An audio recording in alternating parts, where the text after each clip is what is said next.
What's up guys, Rich here with Vero's Ridge Trail. So the Ridge Trail is part of Vero's open water collection. In addition to the Ridge Trail, there's the North Coast, which I reviewed earlier, and the Crown Point. So while the bead blasting and the size and the movement remains the same on the three different models, it's the colors that are different because they represent different areas of the Pacific Northwest, because Vero is located in Portland, Oregon, and that's where these watches are completely made, and a lot of the parts are made in Portland. So for the North Coast, it has this gray on gray with the light blue on the bezel because it represents the morning fog in the Pacific Northwest, and the light blue represents the sky that will eventually, the bright blue sky that will eventually peek its way through the clouds. So that's where we get the gray on gray. This Ridge Trail, what they call the minty green, represents Portland's iconic St. John's Bridge. And while it is green, it's not a solid shade of green.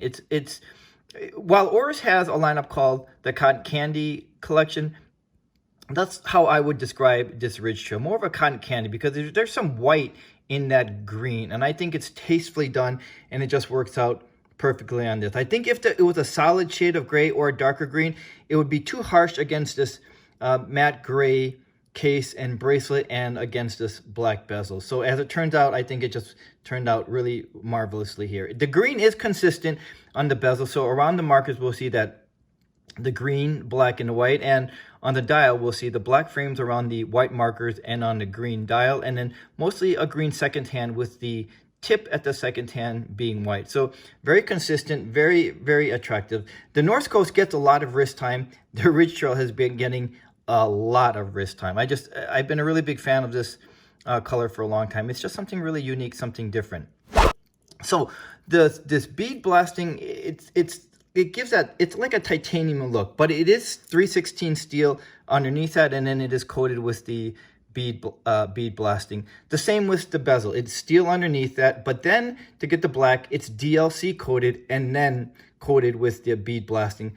Same with the crown, it's DLC coated. It has crown guards because it is water resistant to 200 meters. So I think just having this different layers and different coatings on here just makes it really unique. One of the things that I want to talk about regarding this finishing is that which I couldn't do when I reviewed the North Coast because I didn't have that experience then. And because some of you actually asked me about how durable is the finishing and what would happen if it got scratched. Well, I didn't have that experience when I had the North Coast, but I did have a little bit of a mishap with the Ridge Trail. So it will hold up really, really well, first of all. So here I can take my fingernails and scratch it all I want, or try to scratch it all I want, and it's not going to show up. So this is not a fragile coating. It's quite durable, but I'm not sure how I did end up with a little bit of a scratch on this link right there. And what it will end up showing is a little bit of a sheen, sort of a shiny mark. It was right there, but it's not there anymore. And that's because I use a simple household item. I use this eraser. We can get this anywhere at any drugstore. It's what we would use to erase anything we use to write with a pencil. And all I did was do this in a circular motion a couple of times, and just run my finger across there, and it's completely gone. So that's how durable, and that's a quick fix on what we can use a simple eraser like that. So it will hold up quite nicely.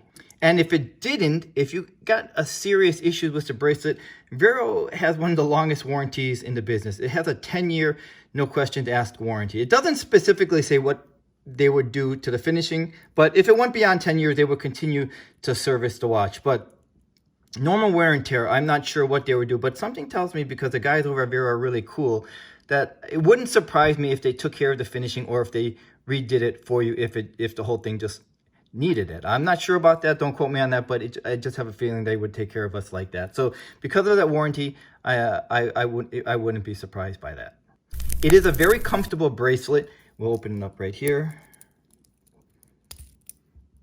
And one of the other cool things, and there's a solid case back, which I think is appropriate for this type of tool watch. It is powered by the Sellita automatic Swiss movement, the Sellita 200 movement, and they regulate the movement in-house to within 5 seconds of accuracy a day. And why is that important? Well, just because it's a Swiss Sellita movement out of the box without any regulating to it, we're not going to see that kind of accuracy. We would typically get out of the box 10, 15, 18, 20 seconds a day if nothing is done to that movement. So the fact that Vero actually regulates the movement and giving us 5 seconds of accuracy, I find it really impressive, and it's something that I really like. I also started to touch on the bracelet. One of the other cool things that Vero does is that they will size the bracelet for us before shipping it to us, and of course they will include the link. So for me, I told them my dimensions. I have a 6.5 inch wrist, and they ended up removing 2 links, and they sent that with me. So why is that important to me? Well, because I have smaller size wrists, I've never had a watch on a bracelet that fit me right out of the box. I always had to size it down by removing some links or take it to the jeweler to remove some links. So I'm glad I didn't have to do this. It fits me like it would a strap.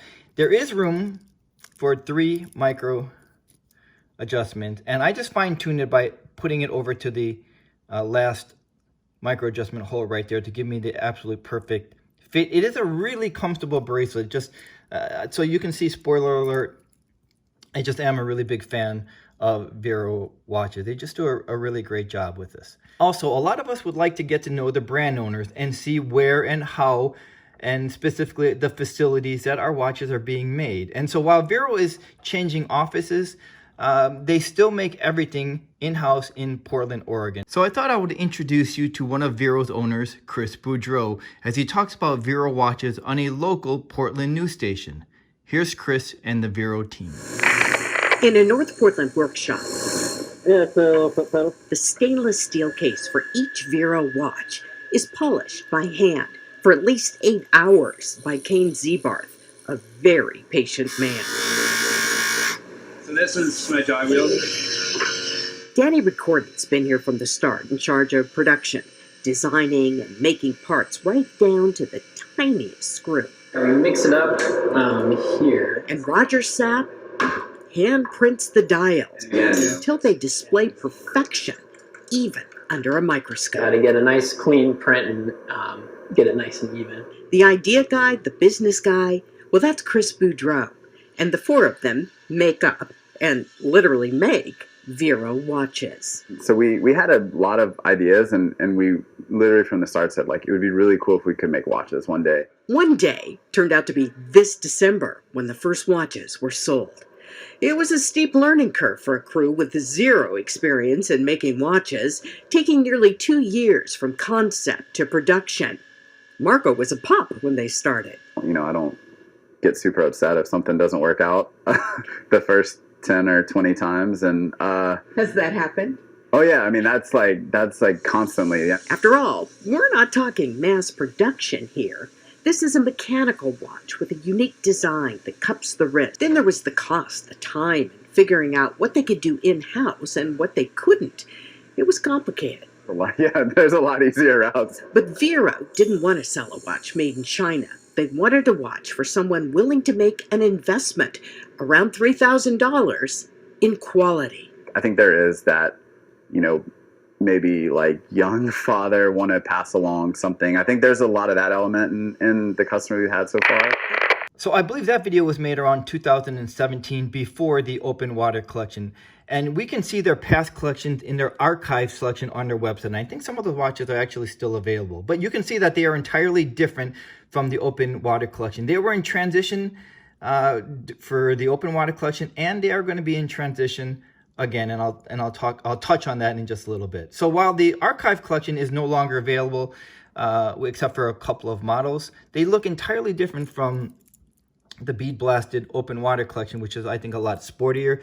The other archive collections are typically 36 to 40 millimeters in size and not bead blasted, so entirely different look. I'm not sure if the Ridge Trail will remain in the collection. I hope it does, because I think this is going to prove to be a really timeless look. We don't get this look unless we get a titanium watch, and we don't often find a green that works this well on this color combination. So I hope it remains. I'm just not sure.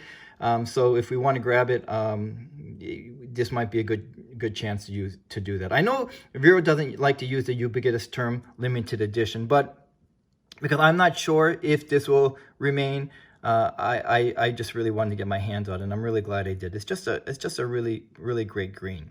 And as Chris started talking about the branding, everything of the open water collection represents something of the Pacific Northwest, except for the name. So I reviewed this when I talked about the North Coast, Vero translated in the Latin means truth or transparency. And the story goes that Chris bought a watch, I'm assuming a nice watch for his father, and he learned that it wasn't what he thought it would be. Some of the parts or the movement or some of the watch wasn't, they weren't transparent with that, and it didn't make him happy. So he wanted to be transparent with his watches, so he came up with the name Vero. And I think because we know exactly where the watches are made, what's done to the watch, and where in Portland, Oregon, and we get to see their facilities, I think transparent really just fits the Vero name really well. It's just an overall really great looking watch, and it just has a really great aesthetics to it.